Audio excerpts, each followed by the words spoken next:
随着九校战的结束，新的学期开始了。新一届学生会已经组建完成，会长中条和副会长深雪都很忙。大家好，我是一路，现在让我们接着继续往下讲。深雪来找哥哥打野，而打野正在研究翠玉录，查阅炼金术相关文献，了解贤者之石的性质和炼制方法。贤者之石是将贱金属变换为贵金属所需要的魔法使用催化剂，既然是催化剂，本身就不会成为材料，而是作为术士得以发动魔法的道具。有传闻说将贱金属变换为贵金属的魔法，据说是以贤者之石对材料产生作用，借以创造出来贵金属。如果不必经过其他魔法程序，只以这颗贤者之石就能够使用物质变换，那么就可以推测贤者之石拥有储存魔法石的功能。通过完成飞行魔法，打野也获得了一些关于重力控制魔法来维持核聚变的方法思路。但如果一直需要魔法师一直施法，那就没有任何的意义了。系统转换没有魔法师也是不行的，但是同时又不能束缚魔法师，因此必须要有保存魔法师的技能。基于这个目的，打野正在调查贤者之石。深雪是来转告打野，世元学姐在找他商量关于下月论文大赛的事。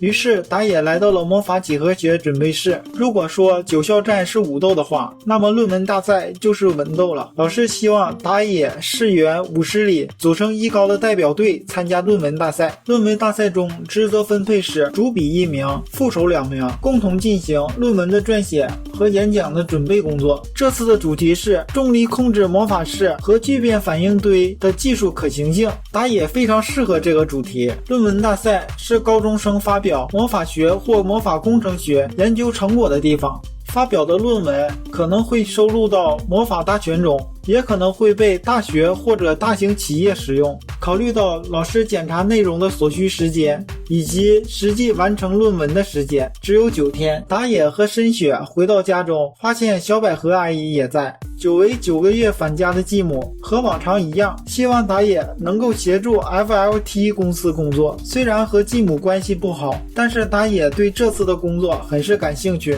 公司接受军方委托，被要求复制那个可能具有魔法师保存技能的琼勾玉的剩余物。只要有这个系统，即使是没有魔法师的部队也可以装备魔法武器。如果剩余物能够复制，能发动强力魔法的魔法武器，就可以大量配备军队。单纯的魔法师保存技能不能代替魔法师，但是如果魔法师的保存技能对于魔法的机械性发动是不可或缺的，所以一定要搞明白这个系统。另一边也有一伙人对着这个琼勾玉虎视眈眈，势在必得。几天后要向校方提交论文的晚上，在自家的工作站处理着数据的打野察觉到家里的服务器遭受到了攻击，对方从多路径进行攻击。外行黑客没有这种能耐，这是以窃取情报为业，职业黑客的手法。不过中途被切断，最后也没弄清攻击的源头。第二天中午，打野来到小野老师的办公室，讨论的内容当然不是青春期的烦恼，而是关于最近买卖魔法相关的秘密组织。打野希望小野老师能把他所知道的事情告诉给自己。从上个月月末到这个月月初，横滨及横须贺相继有秘密组织入境的案件发生，老师认为从中必有关联。打野想要再次确认他的真意，但是老师移开目光，面对办公桌，意思就是不想多说了。打野也明白，便不好再追问什么。放学后，风纪委员的总部，打野向武师里提到昨天晚上非法入侵的来龙去脉。从袭击者输入的命令来看，应该是为了魔法理论相关文献的资料。从作案时机来看，不排除和竞赛相关的可能性。这时，风纪委员魔力学姐走了进来，想找打野商量关于队员贴身警卫和演讲资料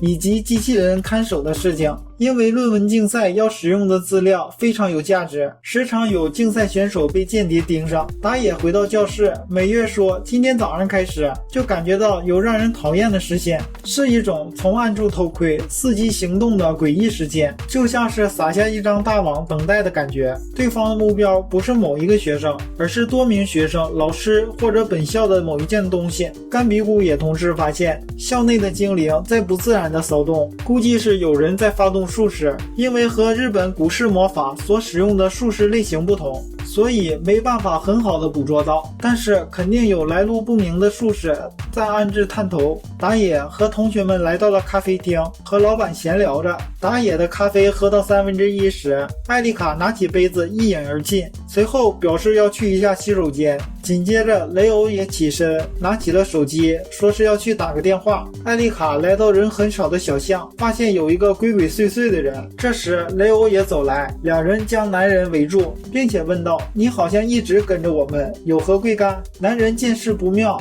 大喊：救命啊，抢劫啊！可是他哪知道艾丽卡已经设置了结界，他的求救没有任何的用处，不会有人靠近这里。这个结界是以艾丽卡和雷欧的认知为关键组成的，除非将他们两个人打晕，否则不可能离开。虽然男人想逃跑，但是还是被他们两个3下5除2给制服了。男人表示自己不是敌人，自己的名字叫基罗马希尔，详细的身份不方便透露，但是并不属于任何国家或者是政府机构。此次的目的是为了避免尖端魔法技术通过魔法高中生被窃取而监视，造成军事威胁高阶技术泄露，就要采取相应的措施。离开前，他给了个忠告，留意身边的人，就算是在学校里，也不要放松警惕。男人掏出了手枪，威胁他们两个人打开结界。于是甘比古解开了结界。男人说完，便从外套里掏出一个小罐子，他按下罐子上的按钮，扔到地上，白色的浓烟随着小小的爆炸声瞬间的扩散。自称杰罗马希尔的男性已不见踪影。九校战时，代表队伍一共52人，相比之下，论文竞赛团队只有3个人，规模的差距从一开始就没有了比较的意义。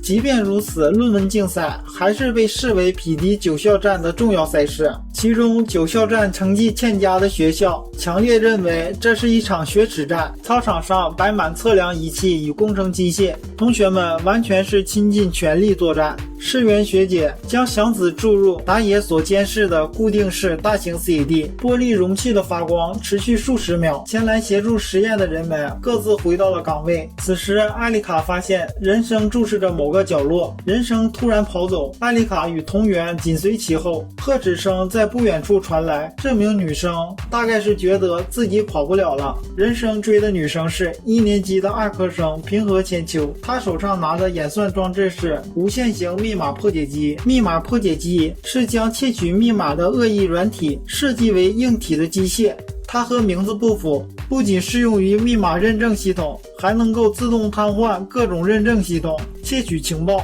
除了犯罪，没有其他用途。人生劝其悬崖勒马，立刻和他的背后的组织断绝来往。打交道的时间越久，今后就会更痛苦。而千秋则称，不是因为想得到什么才和那些人联手。听到这些，人生知道无法劝服他，于是便让同源抓住千秋。但是与此同时，千秋扔出一个小胶囊，破裂飞散，冒出了紫烟，是催泪法丝。校内禁止携带 CAD， 无法尽情的施展魔法。所以即便是人数占优势，但是有没有武器还是差距很大。这时雷欧突然冲向千秋，将其扑倒制服。随后千秋因为头部受到撞击而昏迷，最后众人将他送到了保健室。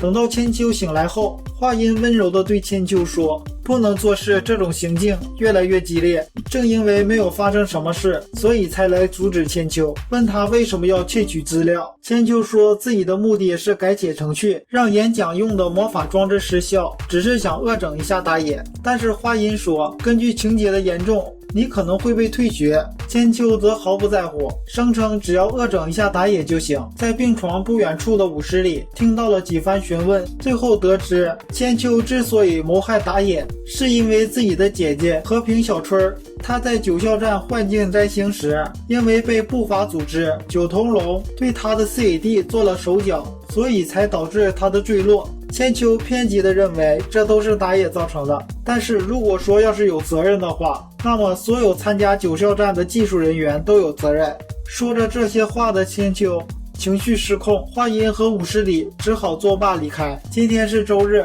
打野带着深雪骑着心爱的大型机车前往 FLT 研究室之所以没有搭乘大众交通工具，是为了防止再度受袭，但是打野还是被跟踪了，一只伪装成乌鸦模样的尸魔一路跟到了研究室。此时的 FLT 研究室正在遭受攻击，要说到入侵，确实是入侵，但是情况有点不对，入侵技术相当的高明，完全不晓得对方想找什么数据，不像是特别锁定哪个目标，感觉是不分青红皂白的乱攻。可以看出小百合阿姨上次遇袭，打野和深雪被跟踪，足以证明有人窥视穷狗玉。最近在周围出现的人们，应该有一部分人也是冲着圣遗物来的。另外一边，打野来到了机器人研究社，机库是他们用来制作和测试各种大小型机器人或者机械式动力装备小型实验室建筑。机库里的人类只有打野，他进去没多久后，便有一个美少女机器人出来迎接。经过身份认证后，打野进入了机库，开始工作至今约1个小时。突然之间，他觉得身体不适，打野很快的意识到这是催泪瓦斯。起身后看到了美少女机器人 P4 拿着防毒面具，并且说道检测到空气系统发生了异常。打野向美少女机器人下达了命令，强制启动换气装置，不用担心黑客攻击。今后以监视的模式记录室内的情况，还有为了能让别人入室救助，禁止排除外人入室行动。到底是谁对机库释放了催泪瓦斯？这个人的目的到底是什么？敬请期待下一集。喜欢的小伙伴们还请点赞、留言、关注。